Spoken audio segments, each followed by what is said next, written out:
Hey, hey, hey, it's the Pacific Northwest Geek here, Echo Zero, and welcome to my first episode of my new series, Echo's Asylum.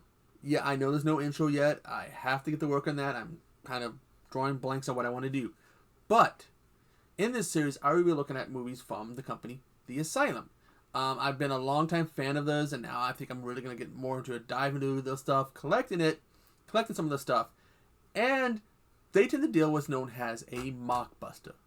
A mockbuster is essentially taking an existing property that is perhaps a blockbuster, and turning it in, using a similar formula, storyline, and making basically a clone or a ripoff. And so, they tend to be low budget, and sometimes they're good, sometimes they're bad. I tend to like the ones that the Asylum has done. And I'm probably be watching a whole lot more of them. By the way, I do believe Asylum is also the company behind Sharknado.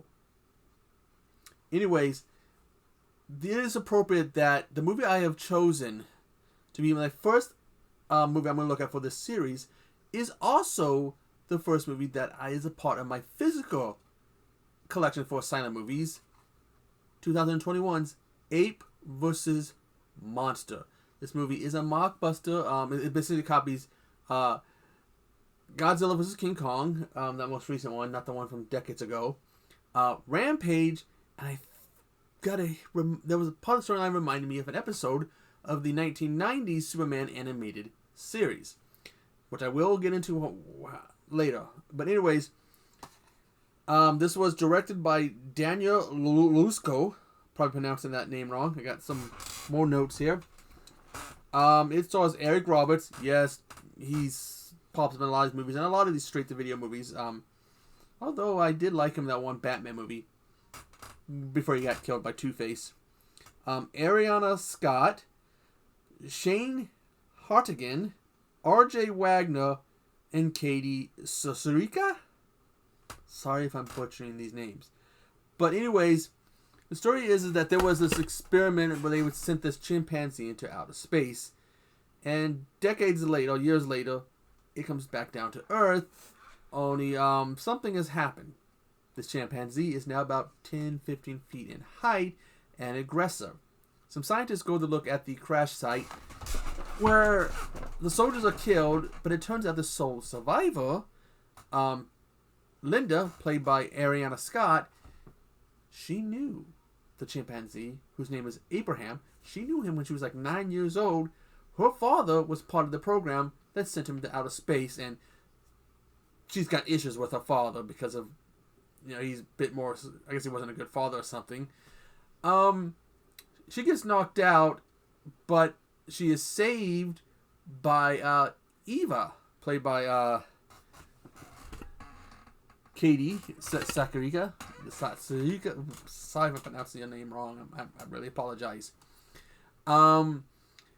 She is a Russian agent because apparently America and Russia were working on this program together. She also has history with Linda, and they're trying to figure out what is going on with Abraham when a lizard or a Gila monster or something shows up, and it devours some chemical on it that led to cause Abraham to grow big. It causes this iguana to grow big, and it becomes aggressive and murderous, and starts basically carnivorous or whatever. It starts a rampage, killing people. And now they're in a situation where after they gotta, they end up giving more to Abraham with the stuff because Abraham's getting bigger and he gets free, and now you got these two giant monsters. Linda's trying to figure out what to do about this, but she doesn't know that Eva was fed more of the chemical to Abraham. And this all leads to a confrontation in DC. And, well, let me get this out of the way a second. I really did enjoy this movie.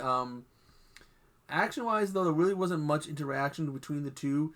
The iguana thing, the Gila, Gila, as they call the Gila, whatever, as they call the giant lizard, he's a bit,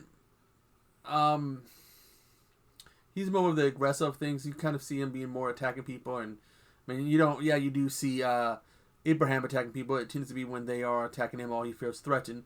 There's a guy who goes after him with his flamethrower, only it doesn't look like a flamethrower. It actually looks like he's carrying around one of the packs they use for to put the weed killer in it. Only he's got this weird end on it that doesn't work. Now there is a scene is after Gila first comes to DC that if you listen close, you will hear a Godzilla roar. They snuck a Godzilla roar into this movie, and I didn't know about it until I was when I was looking up some notes for this movie. They said that, and then I was listening for it, and I heard it. I was like, yeah, it's there. The fight between the two is real quick. Wish I could have done more, but then again, I did enjoy this movie.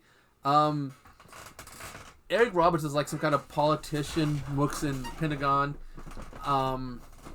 and he's just, you know, he's got a few scenes, and he's not a bad guy, but not a good guy. He's just kind of there, but he's turns out to be a good guy at the end.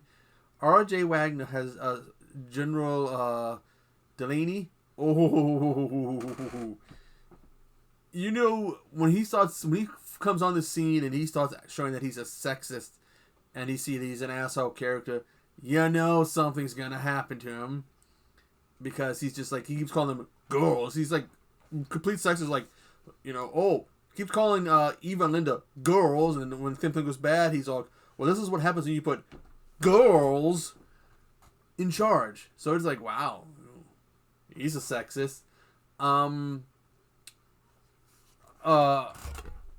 Shane Honnigan plays Lab Tech Jones, who finds himself pulled into this. Yeah, I mean, the movie is something I would really suggest seeing. I do like Asylum movies. I don't know what my next one will be, but I'm gonna review. But this is a good movie.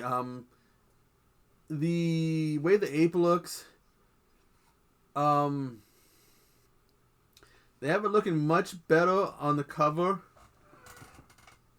than they do on the gorilla.